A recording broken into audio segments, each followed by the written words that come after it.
And Dean Wormer has a meeting with me where I say I want to do this sabbatical thing, and I've actually gotten the Imagineering guys to let an academic in, which is insane. I mean, if John hadn't gone nuts, this would never have been a possibility. This is a very secretive organization. And Dean Wormer looks at the paperwork and he says, well, it says they're going to own your intellectual property. And I said, yeah, we got the agreement to publish the paper. There is no other IP. I don't do patentable stuff. And he says, yeah, but you might. So deal's off, and just get him to change that little clause there, and then come back to me. I'm like, excuse me?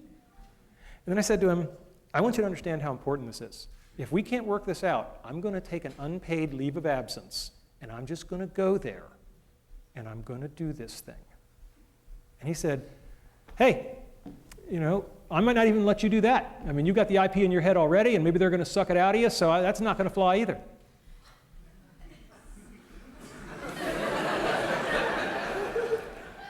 It's very important to know when you're in a pissing match. And it's very important to get out of it as quickly as possible. So I said to him, well, let's back off on this. Do we think this is a good idea at all? He said, I have no idea if this is a good idea, you know. And I was like, okay, well, we've got common ground there. Then I said, well, is this really your call? Isn't this the call of the Dean of Sponsored Research, if it's an IP issue? And he said, yeah, that's true. I said, so if he's happy, you're happy? Yeah, then I'd be fine. Like Wile E. Coyote, a little. And I find myself in Gene Block's office, who's the most fantastic man in the world. And I start talking to Gene Block, and I say, let's start at the high level, since I don't want to have to back out again. So let's start at the high level. Do you think this is a good idea? He said, well, if you're asking me if it's a good idea, I don't have very much information. All I know is that one of my star faculty members is in my office, and he's really excited, so tell me more. Here's a lesson for everybody in administration. They both said the same thing. But think about how they said it, right? I don't know. Well, I don't have much information, but one of my star faculty members is here, and he's all excited, so I want to learn more. They're both ways of saying I don't know, but boy, there's a good way and a bad way. So anyway, we got it all worked out. I went to Imagineering, sweetness and light, and all's well that ends well. Some brick walls are made of flesh. So I worked on the Aladdin project. It was absolutely spectacular.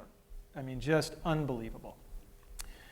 Here's my nephew Christopher. This was the apparatus. You would sit on this sort of motorcycle type thing, and you would steer your magic carpet, and you would put on the head-mounted display. The head-mounted display was very interesting. It had two parts, and it was a very, very clever design. To get throughput through, the only part that touched the guest's head was this little cap, and everything else clicked onto it, all the expensive hardware. So you could replicate the caps, because they were basically free to manufacture.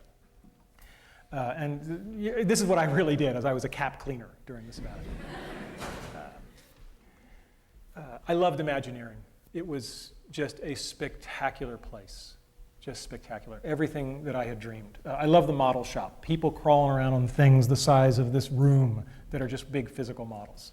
It was just an incredible place to walk around and be inspired. I'm always reminded of when I went there and people said, do you think the expectations are too high? And I said, you ever see the movie Charlie and the Chocolate Factory, Willy Wonka and the Chocolate Factory, where Gene Wilder says to the little boy Charlie, he's about to give him the chocolate factory, he says, well, Charlie, did anybody ever tell you the story of the little boy who suddenly got everything he ever wanted? Charlie's eyes get like saucers, and he says, no, what happened to him? Gene Wilder says, he lived happily ever after. Okay, so working on the Aladdin VR, I described it as a once in every 5 years opportunity, and I stand by that assessment. It forever changed me. It wasn't just that it was good work and I got to be a part of it, but it got me into the place of working with real people and real HCI, user interface issues. Most HCI people live in this fantasy world of white-collar laborers with PhDs and master's degrees, and until you got ice cream spilled on you, you're not doing field work, right?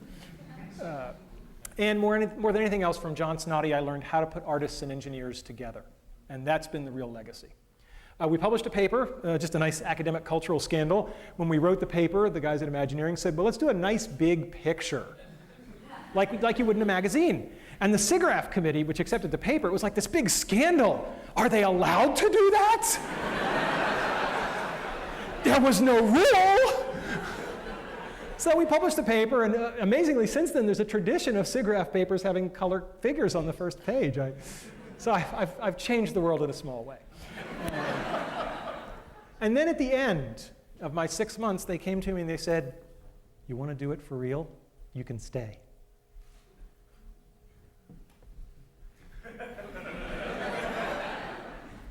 And I said no.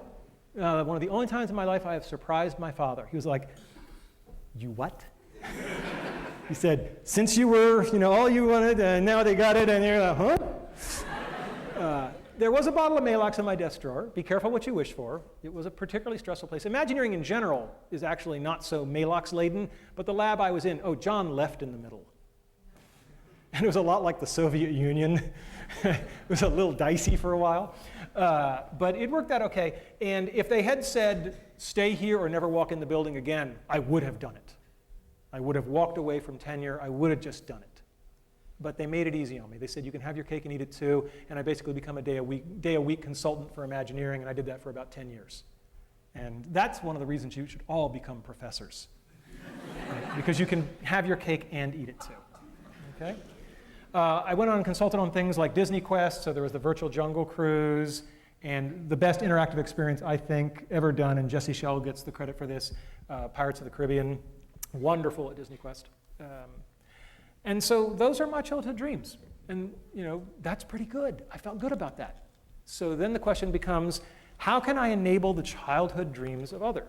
And again, boy, am I glad I became a professor. What better place to enable childhood dreams? Maybe working at EA, I don't know. That'd probably be a good close second. But, and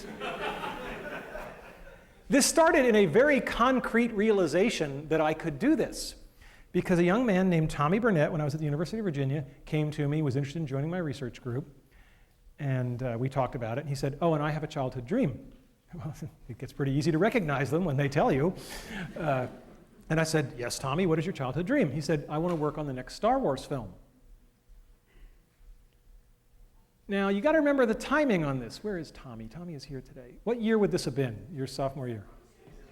Oh. It was around 1993. Are you breaking anything back there, young man? Okay, all right. So in 1993, and I said to Tommy, "They're probably not going to make those next movies."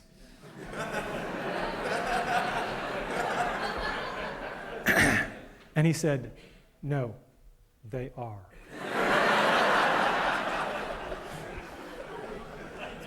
And Tommy worked with me for a number of years as an undergraduate and then as a staff member. And then when I moved to Carnegie Mellon, every single member of my team came from Virginia to Carnegie Mellon, except for Tommy, because he got a better offer.